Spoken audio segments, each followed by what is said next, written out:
Good afternoon. My name is Arthur Brown, and I'm a Year 10 boy at Christ College. My investigative journalism topic this year is the legalisation of cannabis in New Zealand. Throughout my investigation, I interviewed Maki Herbert, head of the Legalised Cannabis Party, Christ College health nurse Sarah Matheson, and senior student Benji Nation to get their thoughts on legalising cannabis. As of now, cannabis remains classified as a Class C drug under the Misuse of Drug Act 1975. Possession, use and supply of cannabis carry significant penalties. Despite ongoing discussions about the reform, the 2020 referendum indicated a significant public interest in legalisation, with 48.29% voting in favour. I talked to Maki Herbert, leader of the Legalised Cannabis Party, about her thoughts on the issue. Not being able to get a prescription for medicinal cannabis plays into the mental health issue. So people don't have to worry about the money. Consuming, under 20 weren't allowed to consume, just like it is today. Nobody's allowed to consume. Also having a regulated market, potentially that could actually increase our economics. So if they're looking at the money side of it, which most governments are looking at the benefits of a business, and if you talk cannabis as a business, then the potential of actually being well off in the economics as a commodity, then we're definitely going to be winning. But, that won't happen for a few more years down the track, I suspect. Instead of having one or two main producers of cannabis, let the little grower have an input into that. So maybe if someone doesn't use weed at all, but wants to grow it, let that be an outlet for them to help provide for the community. We're caught in a catch-22 at the moment. I mean, if you look at it, we've got hemp that's legal, even though that needs a new version of it because it's failing at the moment. The medicinal cannabis has taken off, so there is a number of different companies out there producing New Zealand-made cannabis remedies. I mean, we're in an era now that the world has changed. We're in a new era. So we have to look at outside the square solutions. And actually, hemp is my number one solution. Grow our hemp, get rid of the pine trees. With the hemp, it only takes 2 hectares to produce hempcrete to build your 3-bedroom home. Maki Herbert has a strong opinion on legalising cannabis to help make New Zealand a better place. Next, we have nurse Sarah Matheson talking about her thoughts on cannabis's medical impact on society. I'm not too sure, Arthur, about legalising it. I think it might take away the underbelly side of things, so the dealing side and the growing. I would hope that would be done on a safer level. It comes down to the growing again. I think there would have to be some regulation on how it was grown. So removing that from people, from criminals growing it. So the gangs, etc. Because I think we start with marijuana and then it perhaps leads into other drug use. Something, it takes away that criminal element.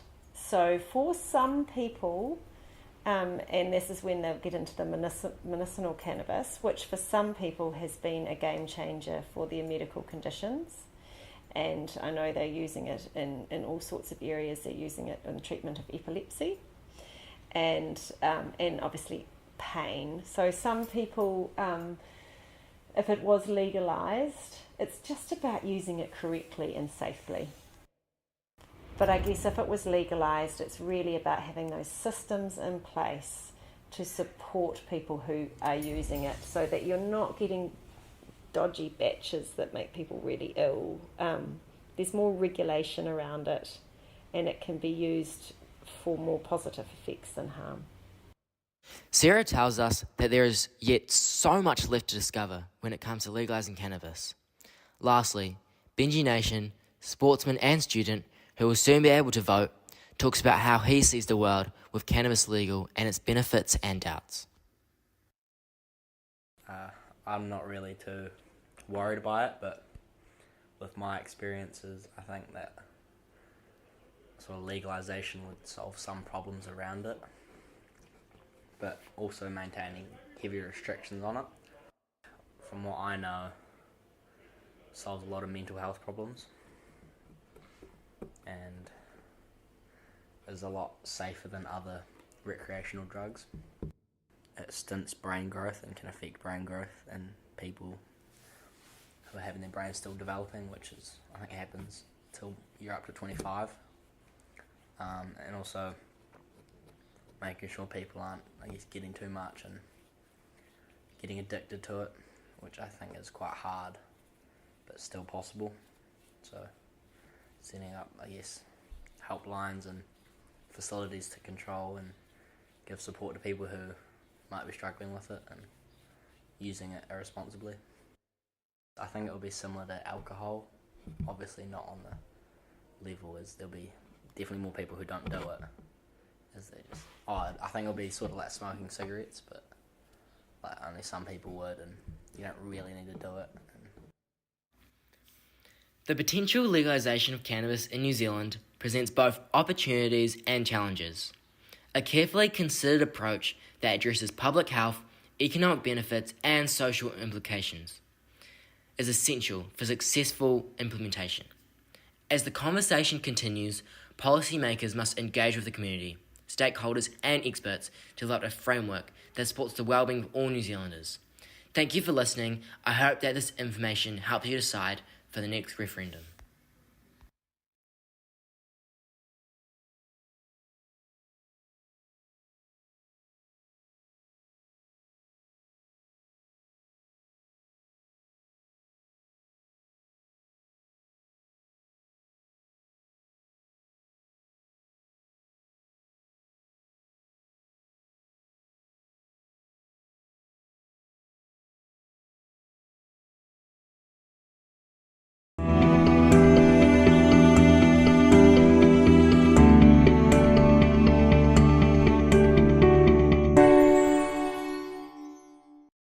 Hi, I'm Toby Buchan, and today's show is about a concerning issue that many people think is taking over our teens. I'll be talking to many various people from the Ministry of Health and headmasters from schools. New Zealand has one of the biggest teenage vaping cultures in the world, with 20% of teenagers having vaped in the last month and 28% of Maori/Pacificas teenagers vaping regularly. There are many reasons to this big issue. Many parents are extremely worried about how accessible they are. I'm incredibly worried. I mean, it is easier for you to buy a vape pen than it is paracetamol if you're a young person. That seems to me to be the wrong way round. Many people will ask the question, if it's so bad for you, why do they even start? 2021 National Tobacco Youth Survey. The most common reason why teens actually vape is because a friend or family member has used it. But the reasons as to why they continue is because they either feel that it helps them with stress, depression, or anxiety, and also because they like the feeling of the high or the buzz that they receive from nicotine. People wonder how these teenagers even get these vapes. There's many reasons to this. Laws in New Zealand say no retailers can sell vape products to people under the age of 18, and dairies cannot sell flavoured vape products other than mint, menthol and tobacco.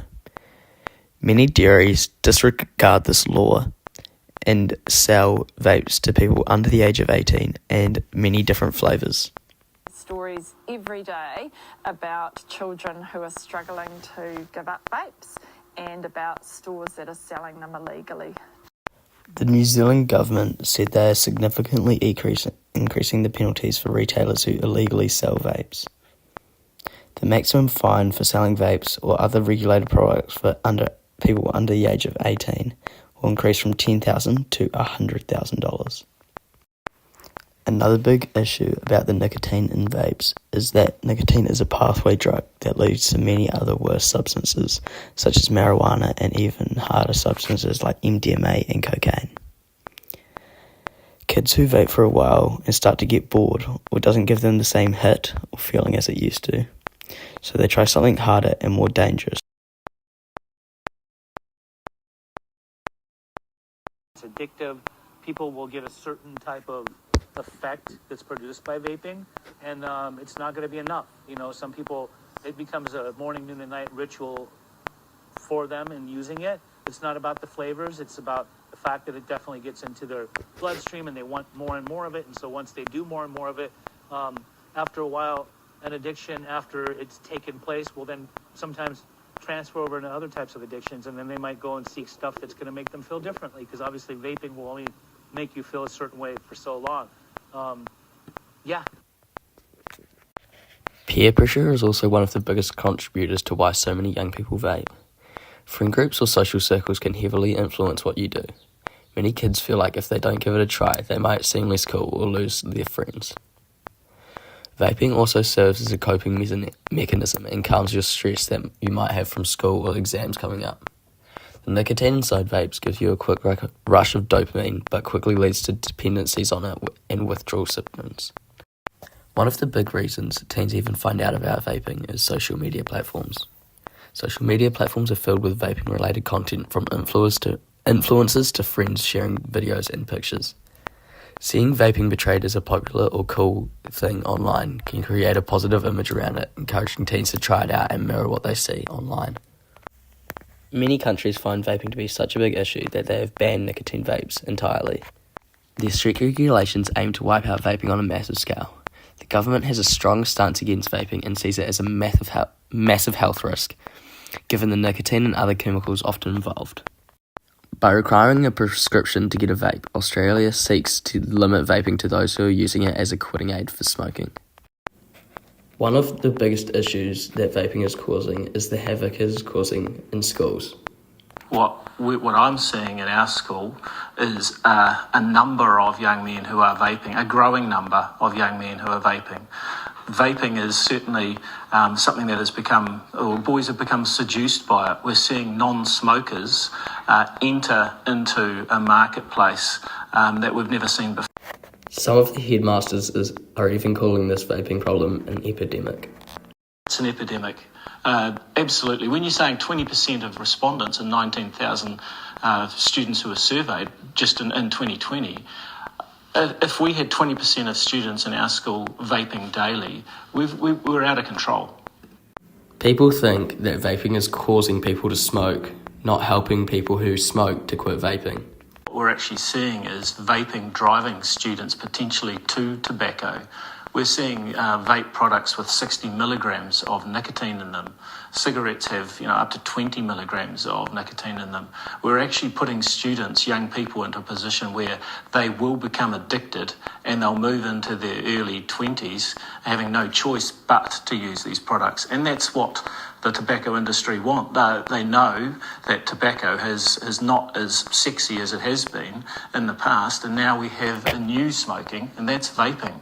These products, why do you have a product that you can stick on the top of your thumbnail so you can't see it and you can vape like this? Why do you have vaping products that don't emit a smoke, that don't emit an odour? These things are actually targeted at teenagers so that they can vape in classrooms, so they can vape in bathrooms, they can vape around the school and go undetected. In conclusion, vaping is a complex issue that demands our attention and understanding.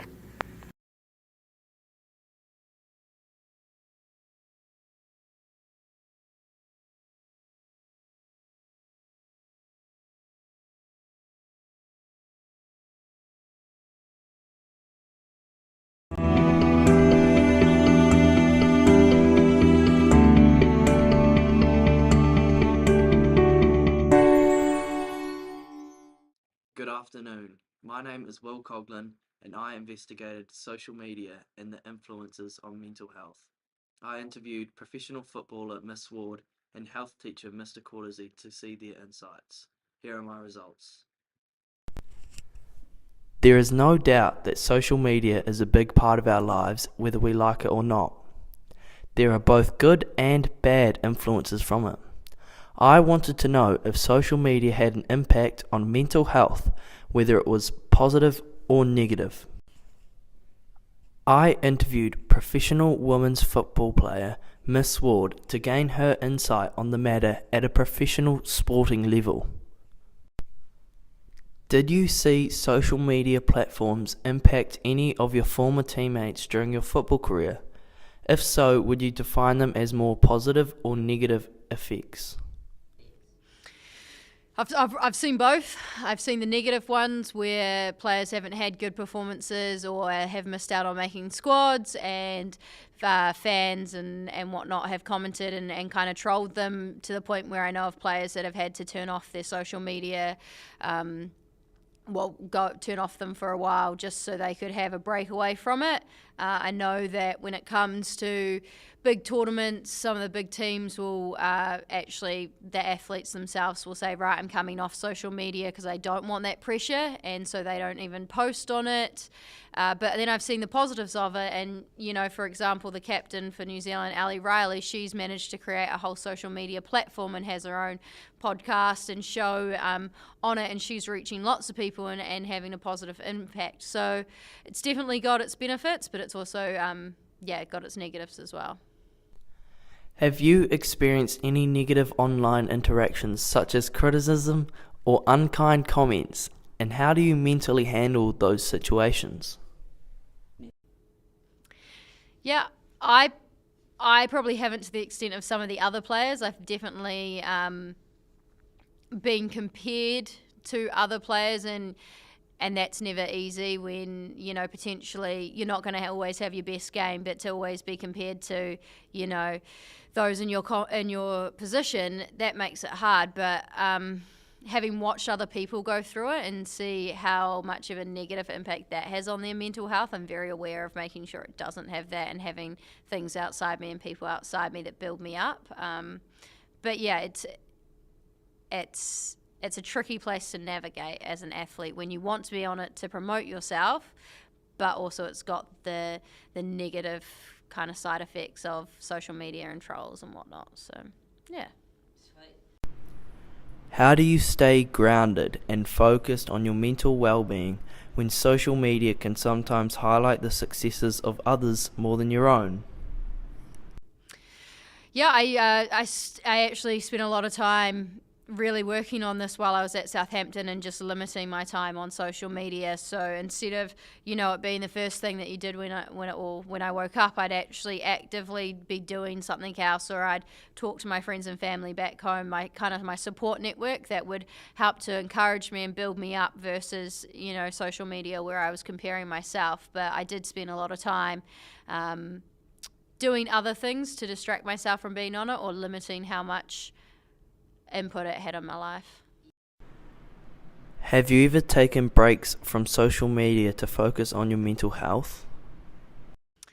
I wouldn't say I've completely come off it, but I've definitely limited what I do on it and who I follow. I wouldn't say that I've gone, right, I'm completely coming off it, but I've just been smart about who I've followed and given myself kind of boundaries as to what I'm doing on it. Mr. Cortese, a health teacher at Christ College, told me what he thought of this matter. How does social media usage influence mental health, particularly among youth and young adults? I think my gut answer would be that it creates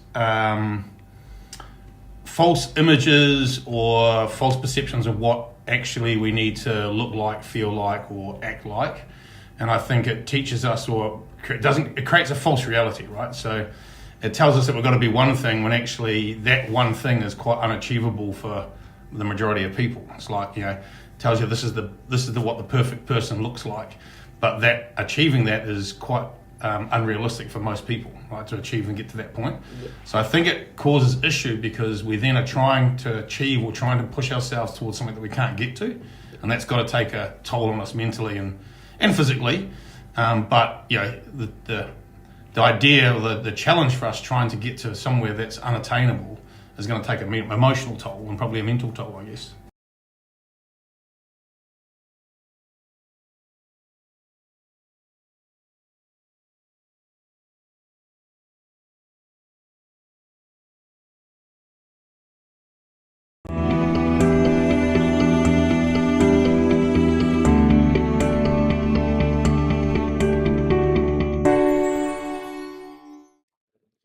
Hi, I'm Harry Ensor, and my topic for my podcast was how social media can affect mental well-being and mental health throughout this community. I looked into social media and the effects it has on the average human being, whether it affects their social life, their mental health, or their mental well-being. Due to technical difficulties, I could not get the best recorded audio possible. Her take on social media and the effects it had on her mental health and her teammates' mental health, whether this be the positives or the negatives. In terms of if your performance isn't good, then they can be quite nasty on social media. So I've definitely seen it being used for good and bad.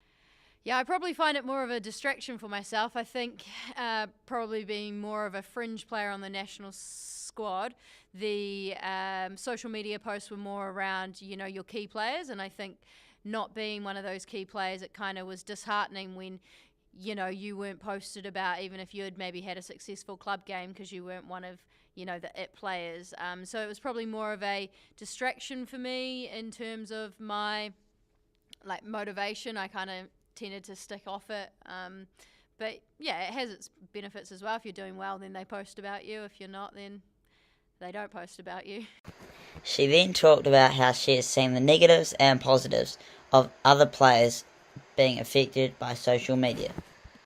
I've seen the negative ones where players haven't had good performances or have missed out on making squads, and fans and whatnot have commented and kind of trolled them, to the point where I know of players that have had to turn off their social media, turn off them for a while just so they could have a break away from it. I know that when it comes to big tournaments, some of the big teams will the athletes themselves will say, right, I'm coming off social media because I don't want that pressure, and so they don't even post on it. But then I've seen the positives of it, and, for example, the captain for New Zealand, Ali Riley, she's managed to create a whole social media platform and has her own podcast and show on it, and she's reaching lots of people and having a positive impact. So it's definitely got its benefits, but it's also, got its negatives as well. I then interviewed Mr. Courtesy to gain his perspective through our community of Christ College. That it creates false images or false perceptions of what actually we need to look like, feel like, or act like. And I think it teaches us, it creates a false reality, right? So it tells us that we've got to be one thing when actually that one thing is quite unachievable for the majority of people. It's like, tells you this is what the perfect person looks like, but that achieving that is quite unrealistic for most people, right, to achieve and get to that point. Yeah. So I think it causes issue because we then are trying to achieve or trying to push ourselves towards something that we can't get to, and that's got to take a toll on us mentally and physically. But the idea or the challenge for us trying to get to somewhere that's unattainable is going to take an emotional toll and probably a mental toll, I guess. I've seen a change. I think, I don't know if would I put it down to social media? I think social media's got a role to play in it. But I think the world we face now, from when I started here 15 years ago, the world's a lot more complex. There's a lot more complex and a lot more ambiguity and uncertainty that exists in the world, right? And I think anything around that then is portrayed or pushed through social media probably causes that change in mental health. So I think whilst we're trying to understand, or young men are trying to understand how to deal with this complex, uncertain world, social media is then giving us messages which even make that more confusing, I think, is what social media has to play in it. Social media is probably not the result, the cause of the complexity and ambiguity and uncertainty necessarily, but it has a role to play in how we're trying to navigate to understand it. I then interviewed my dad, Guy Ensor, to get his perspective through his different working jobs and to see how he thought social media may have affected different people in different ways. Yeah, I think I have seen a change in my workmates' mental health over the years. I don't know that it's necessarily all to do with social media. I think that certainly probably plays a part, but I think that's more probably in younger kids, in the pressures that they get put under from sort of social media risks, I guess, is probably more to do with work workflows have got more intense, and there's more expected of people to do in the workplace, largely because social media, you can get your message across and all those sorts of things. So I don't know. I think it's people seem to be under more mental health pressure, but I don't think it's entirely due to social media.